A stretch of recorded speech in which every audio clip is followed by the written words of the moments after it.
Bienvenue au Wushugan, la salle des arts martiaux, et pas n'importe laquelle, puisqu'ici on enseigne le Kung Fu, le père de toutes les disciplines de combat. L'école Dragon Tigre de La Rochelle est unique, elle compte 130 élèves et depuis peu, de nouveaux champions de France. Et connaissez-vous un point commun entre le dragon, le tigre ou encore le singe?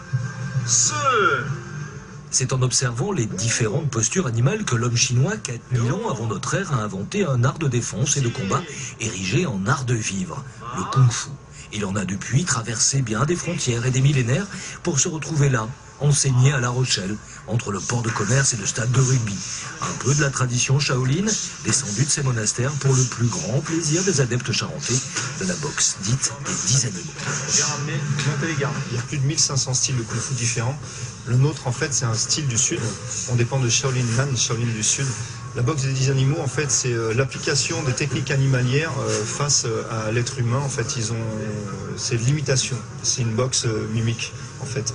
Donc, ils ont pris, pas nous, des techniques de singes, de serpents, les animaux légendaires comme le phénix, le dragon. Ils les ont assimilés et adaptés à l'individu, tout simplement. C'est un art de défense.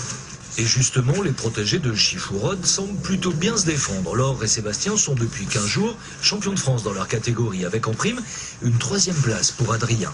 Dans une discipline plutôt confidentielle, pas plus de 8000 licenciés liés à la fédé de karaté, c'est un petit bonheur pour l'école et aussi un gros encouragement pour ces petits scarabées fraîchement addicts au Tao, au Wushu. À l'intérieur, ça vous procure des émotions, des sensations, du bien-être, autant dans la tête, autant dans le corps.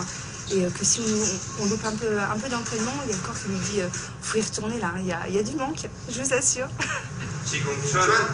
On commence par la technique tranquillement, on apprend les bases, c'est-à-dire des positions de jambes, des blocages, comment attaquer, comment défendre.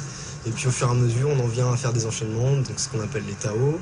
Et puis après, on se rend compte que les Tao servent en combat, on a des combinaisons de combat, on arrive au combat, et puis on découvre aussi l'interne. Alors l'interne, justement, pour en parler, Shifu a tenu à nous faire une démonstration. C'est du Qigong. Le Qigong, c'est le travail de l'énergie. Donc le corps humain est géré par une énergie vitale, le Qi, qui est basé sur le Dantian, au-dessous du nombril. Et le travail du Qigong, c'est arriver justement à prendre cette énergie et l'envoyer à un point précis donné. Comme par exemple quand on fait des casses de lance sur la gorge, on envoie le Qi au niveau de la gorge. Et c'est en fait un renfort tout simplement. C'est comme si on envoyait une bulle d'air quelque part dans un organe, dans un endroit précis, qui nous permet des exercices tels que le casser de lance. Oui.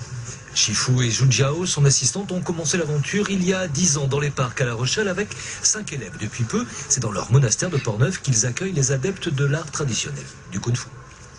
Voilà, c'est la fin de cette édition. Merci de l'avoir suivi. Je vous rappelle que vous pouvez voir tous les journaux de France 3 Atlantique durant une semaine sur france3.fr. Vous avez rendez-vous avec Florian Ringodet.